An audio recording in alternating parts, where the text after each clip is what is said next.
How do I keep it 100? By being my most authentic self, and by letting people know that they can overcome any struggle, and by also telling people that it's okay to share their story with the hope of helping others.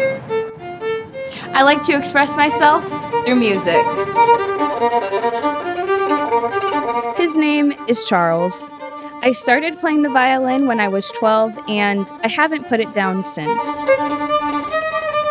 This violin has taken me to opportunities all around the country.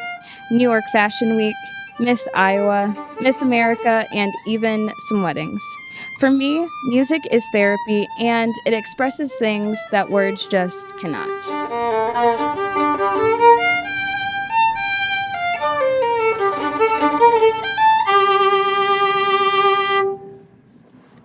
My name is Mikhayla, and I am the 100 series.